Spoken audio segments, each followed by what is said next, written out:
అందరికీ నమస్కారం.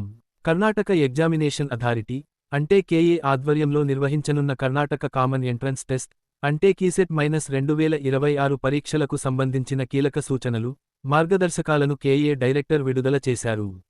రాష్ట్రవ్యాప్తంగా మొత్తం 745 పరీక్షా కేంద్రాల్లో సుమారు 3,30,000 మంది విద్యార్థులు ఈ పరీక్షలకు హాజరు కానున్నారు. పరీక్షల నిర్వహణకు అన్ని ఏర్పాట్లు పూర్తి చేసినట్లు అధికారులు తెలిపారు. ఇప్పటికే విద్యార్థులు హాల్ టికెట్లు డౌన్లోడ్ చేసుకున్నారని భావిస్తున్నామని, ఇంకా ఎవరైనా డౌన్లోడ్ చేసుకోకపోతే వెంటనే చేసుకోవాలని సూచించారు. కర్ణాటకలో ఇంజనీరింగ్ కళాశాలల్లో సుమారు 40-45% సీట్లు, ప్రభుత్వ ఇంజనీరింగ్ కళాశాలల్లో 100% సీట్లు, అలాగే ఫార్మసీ, వెటర్నరీ, నర్సింగ్ వంటి కోర్సుల సీట్లు కూడా కీసెట్ ర్యాంక్ ఆధారంగానే కేటాయిస్తారని తెలిపారు. మంచి ర్యాంక్ సాధిస్తే తక్కువ ఫీజుతో మెరుగైన కళాశాలలో సీటు పొందే అవకాశం ఉంటుందని చెప్పారు.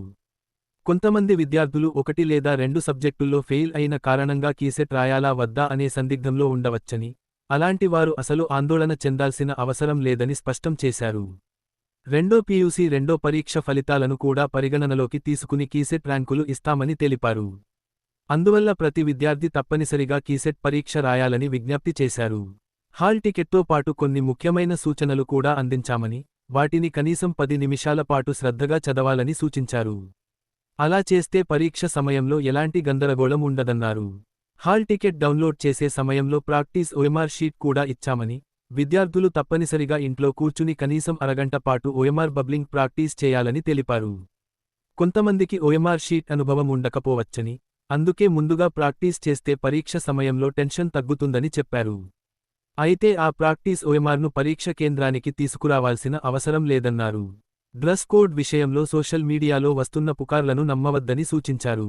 పరీక్షలను పారదర్శకంగా నిర్వహించడానికి మాత్రమే కొన్ని పరిమితులు విధించామని తెలిపారు. పూర్తిగా శరీరాన్ని కప్పే దుస్తులు, చెవులు పూర్తిగా మూసే వస్త్రాలు, పెద్ద లెదర్ షూస్ వంటి వాటిని నివారించాలని చెప్పారు. ఎలక్ట్రానిక్ పరికరాలు లేదా చీటింగ్కు ఉపయోగపడే వస్తువులు తీసుకురాకుండా ఉండేందుకే ఈ నియమాలు అమలు చేస్తున్నామని తెలిపారు. సాధారణ దుస్తులతో ధైర్యంగా పరీక్షకు రావాలని సూచించారు.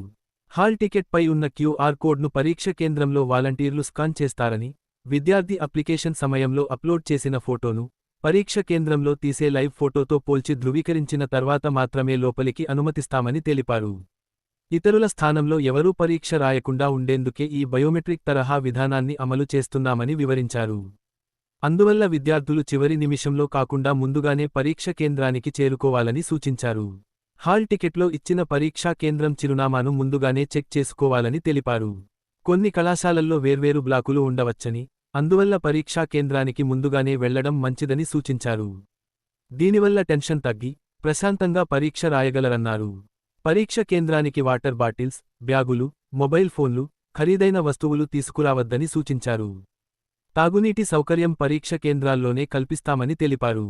పరీక్ష కేంద్రాల్లో క్లాక్ రూమ్ సౌకర్యం ఉండదని, కాబట్టి అవసరం లేని వస్తువులు తీసుకురాకపోవడమే మంచిదన్నారు.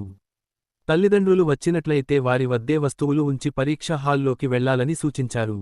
పరీక్షా కేంద్రాల్లో సీసీ కెమెరాలు, జామర్లు ఏర్పాటు చేస్తున్నామని, పరీక్షలను పూర్తిగా పారదర్శకంగా నిర్వహిస్తామని తెలిపారు. పరీక్ష సమయంలో విద్యార్థులు ప్రశాంతంగా ఉండాలని, ఒక పేపర్ కష్టంగా అనిపించినా మిగతా పేపర్లపై ప్రభావం చూపనివ్వవద్దని సూచించారు. ప్రారంభంలో కొన్ని ప్రశ్నలు కఠినంగా అనిపించవచ్చని, కానీ టెన్షన్ పడకుండా మిగతా ప్రశ్నలపై దృష్టి పెట్టాలని చెప్పారు. ఇంజనీరింగ్ ర్యాంక్ కోసం పీసీఎం మార్కుల్లో 50%, పీయూసీ మార్కుల్లో 50% పరిగణనలోకి తీసుకుంటామని తెలిపారు. ఫార్మసీ, అగ్రికల్చర్, వెటర్నరీ కోర్సులకు పీసీఎంబీ మార్కులు పరిగణనలోకి తీసుకుంటామని చెప్పారు. అందువల్ల ఒక పేపర్ కాస్త కష్టంగా వచ్చినా నిరాశ చెందాల్సిన అవసరం లేదన్నారు. పరీక్ష ప్రారంభానికి ముందు ఓఎంఆర్ షీట్ ఇస్తారని, అందులో పేరు, కీసెట్ నంబర్, ప్రశ్నాపత్రం వర్షన్ కోడ్ వంటి వివరాలను జాగ్రత్తగా నింపాలని తెలిపారు. ప్రశ్నాపత్రాలు జంబ్లింగ్ విధానంలో ఉంటాయని, ఒకరి సమాధానాలు మరొకరికి సరిపోవని స్పష్టం చేశారు. కాబట్టి కాపీ కొట్టే ప్రయత్నాలు చేయొద్దని హెచ్చరించారు. ఓఎంఆర్లో వర్షన్ కోడ్, ప్రశ్నాపత్రం సీరియల్ నంబర్, కీసెట్ నంబర్ సరిగా నింపడం చాలా ముఖ్యమని తెలిపారు. చివర్లో తప్పనిసరిగా సంతకం చేయాలని గుర్తు చేశారు. పరీక్ష అనంతరం విద్యార్థుల ఓఎంఆర్ కాపీలను అధికారిక వెబ్సైట్లో అప్లోడ్ చేస్తామని, ఇది పూర్తిగా పారదర్శక విధానమని చెప్పారు. కీసెట్లో నెగటివ్ మార్కింగ్ లేదని, అందువల్ల డౌట్ ఉన్న ప్రశ్నలకు కూడా సమాధానం ఇవ్వొచ్చని తెలిపారు. ప్రతి ప్రశ్నకు ప్రయత్నించడం విద్యార్థులకు ప్రయోజనకరమని చెప్పారు.